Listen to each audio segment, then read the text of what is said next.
Making a who knows how long video overanalyzing a game about a blue hedgehog because I honestly have no life? Oh well, let's do it.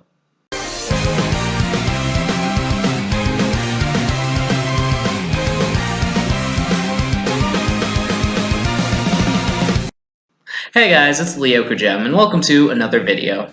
Today we'll be doing it and making the huge analysis on Sonic Forces, and well, I'm just gonna cut to the chase and get to it.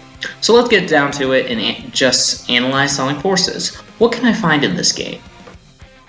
First, let's talk about the events leading up to Sonic Forces, and let's start all the way back with Generations. So, Sonic Generations happened, and we had Classic Sonic show up, the throwdown with the Time Eater, and that's cool.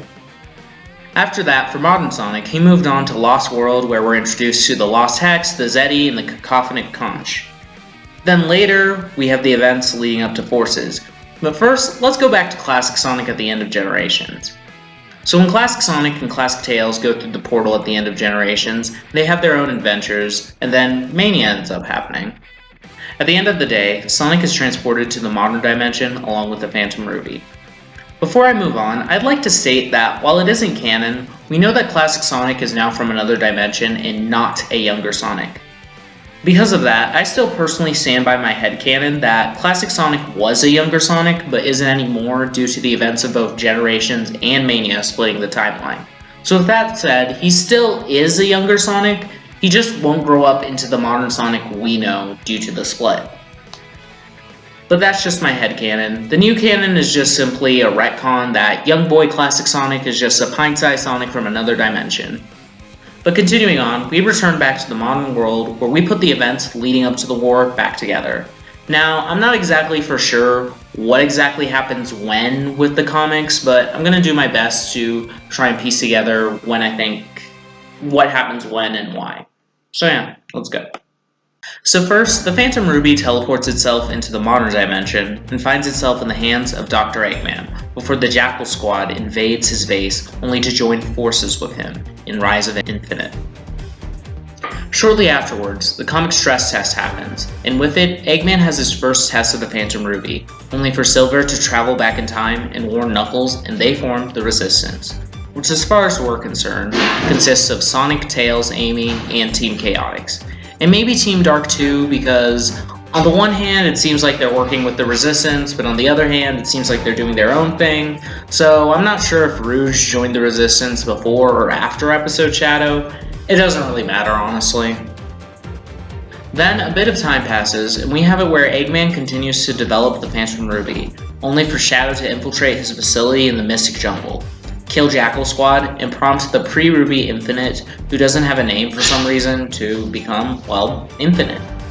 Eggman eventually creates more Phantom Ruby prototypes and has fun with the world, which includes turning the Mystic Jungle into Casino Forest, along with turning Green Hill into Sand Hill. Later on, Shadow and Omega have their mission in Sunset Heights, where Omega eventually runs into Infinite, and we all know his fate, and Shadow goes to Virtual Reality Hill Zone. Somewhere in there, the comic Looming Shadow takes place.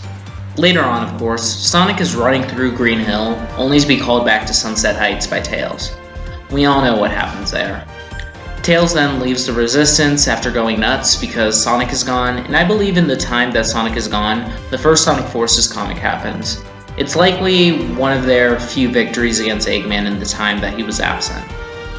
But of course, Sonic is broken out of jail, and I don't think I need to further explain after that. So with that said, those are the events leading up to Sonic Forces.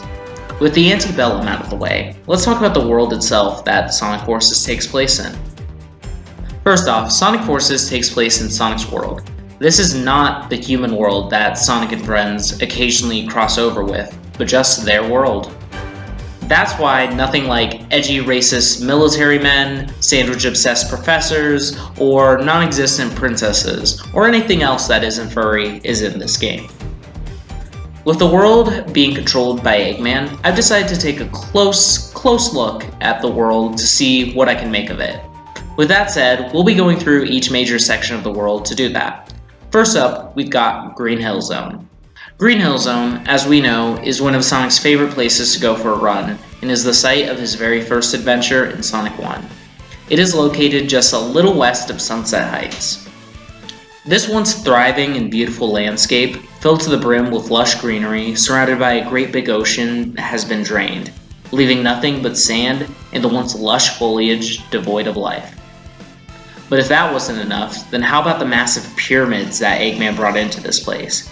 Here, he ships in massive containers from Chemical Plant to have the materials needed for his experiments. But despite everything, some sections of the zone still look a little better off and more green. When we first visit the zone in the first level of the game, you can note the discarded Death Egg robots all around. You can guess that these were brought in with Eggman fiddling with the Phantom Ruby and trying to make stuff. But I personally believe that some sort of battle had taken place between the Resistance and Eggman earlier on, with those Death Egg robots that Eggman obviously lost. Of course, that doesn't mean he didn't win some battles, given the states of some places like Sunset Heights in both Episode Shadow and the beginning of the game.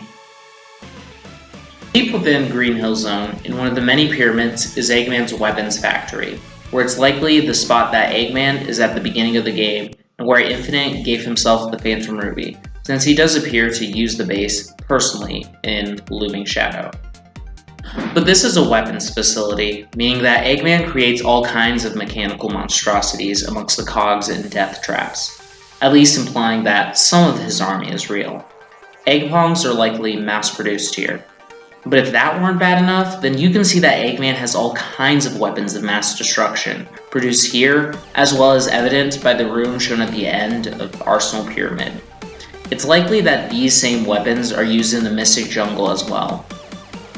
Chances are, it's also where the Egg Dragoon, the multi-legged Battleneck, and more of the other bigger robots are created as well.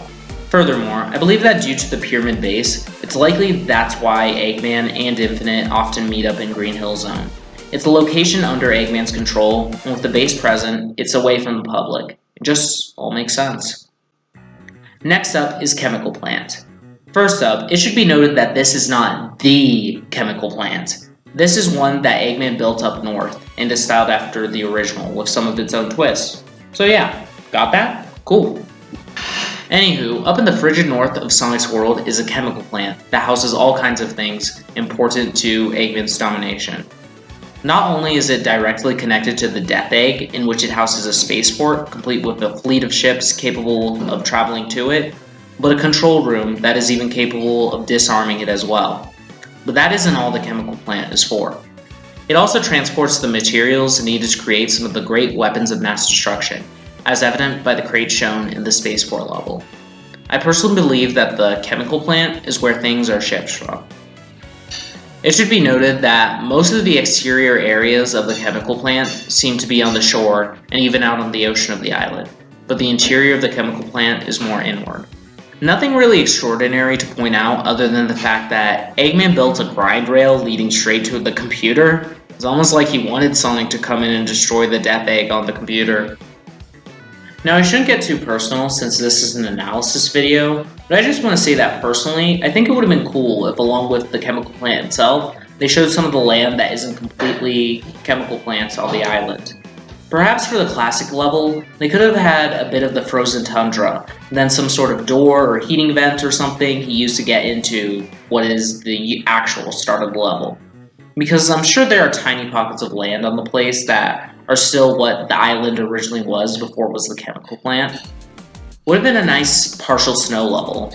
Heck, they could have even made it that Eggman built the chemical plant on top of the ice cap or something. That would have been cool. Then there's Sunset Heights.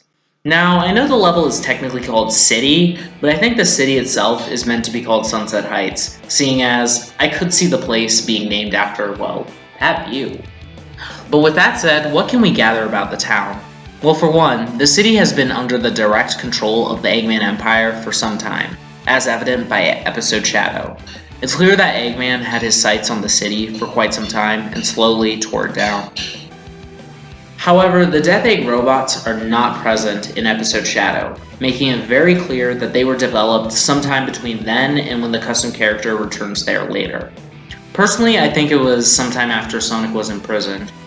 But yes, a whole army of Death Egg robots has been demolishing the city. There's more to the city than that though. It's likely that Sunset Heights is the hometown of our custom character. Honestly, I don't see any other reason why they just happen to be unarmed in the city where not only Infinite is there, but an entire army. True, they could have been looking for the Resistance, but I doubt they would have made it public knowledge where exactly their main base is. Furthermore, the town can be divided into 3 sections. First up, we have the main city, which over the course of your visits is being destroyed by Eggman and his army of Death Egg robots. This is more or less the part of the city that is still fighting and still standing somewhat strong, but fighting a losing battle. Then there's Ghost Town. Ghost Town is the area that is mainly visited by classic Sonic and Tails. Ghost Town is exactly what the name states. It's a town long since deserted due to the toll the war has taken on it. However, it should be noted that as you travel across these war-torn streets, the closer you get to Green Hill, the better things get and the more current the conflict has become. I personally think that the Resistance base is somewhere in the area of the latter half of Ghost Town, since it overlooks the sea and also has some sections which are reasonably calm. Finally, there is the Red Gate Bridge. This is the bridge that leads from the city towards Green Hill Zone, plain and simple. Due to the war, chunks of it have been completely destroyed. And that's everything I could find on Sunset Heights. With that said, high above the skies of Sonic's world is the floating fortress of doom, the Death Egg. Not only is the Death Egg armed to the teeth with its own set of defenses that are prepared to strike down anyone who dares to try to infiltrate it, but an entire fleet of ships is there to protect it as well. Before, the Death Egg used to house the prisoners that Eggman had kept in space, but somewhere along the lines, they were moved to a secondary facility, just a little bit away from it. In fact, multiple buildings exist outside of the Death Egg, built atop the asteroids and such aside from the prison, as evident by the level Egg Gate. It should also be noted that several of the robots in the Death Egg are not your average egg bomb. While some of them are, it can be noted that there are a few that have a sleek chromium design that is exclusive to the Death Egg. I can only assume that this is even more added security that Eggman has here to make sure prisoners can't escape, and the most important thing about the Death Egg can be kept safe. And that thing is the Phantom Ruby's primary power source, which is eventually destroyed along with the rest of the Death Egg as well. Also, just so we're clear, this Man, they're packing a lot of firepower. Still, it doesn't matter if they can't land their shots. is a Star Wars reference. Next up is the Mystic Jungle. Northwest of Green Hill Zone lies a mysterious jungle illuminated by the stark moonlight reflecting over the ever-calm waters of the jungle.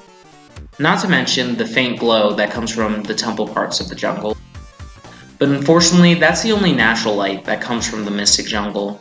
Not only has Eggman built it into a casino, but light also comes from the massive explosions that Eggman deploys across the land. Other notable features of the jungle is the fact that non-anthropomorphic animals do inhabit it, and massive ones at that.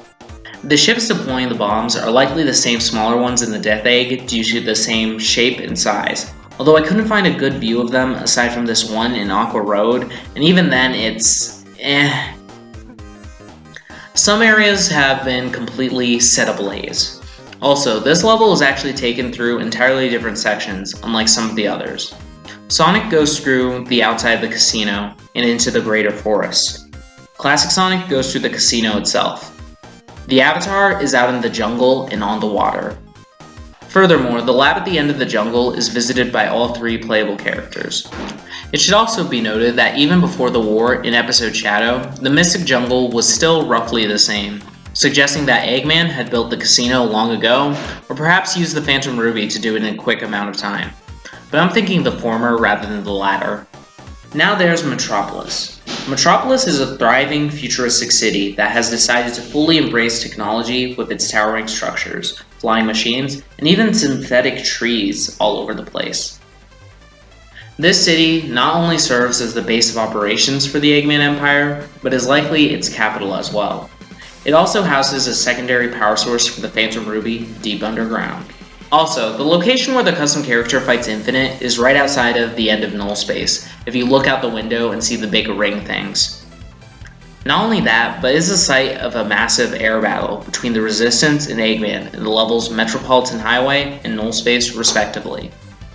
Speaking of, I'll talk about null space later. But afterwards, we have the final area in the game, and that is the Eggman Empire Fortress. And it's pretty simple. It's just Eggman's final fortress at the end of every game. And this time, it's a random canyon for some reason, and it's a thing, and it's cool. Finally, there are two minor things to note. First of all, there's the presence of Zavok in the game. While I'm well aware that he's just an illusion, I'd like to believe that his presence would imply that the Lost Hex is conquered. Secondly, SBO mentions a battle in Seaside Hill at one point, so it's likely that that's conquered as well. But with all of that said, that is the world of Sonic Forces. Anyways, I think that'll do for this part. We talked about the whole world of Sonic Forces along with the events leading up to the war, so I think that'll do for now. Next time we'll be talking about Infinite, the Ruby, and well, just everything else to wrap up on Sonic Forces. So yeah, that'll do for this video.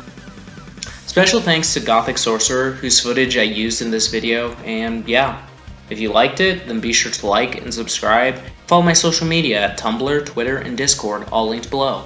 But thanks so much for watching, and with all of that being said, this has been the Leo Kojem, warping out.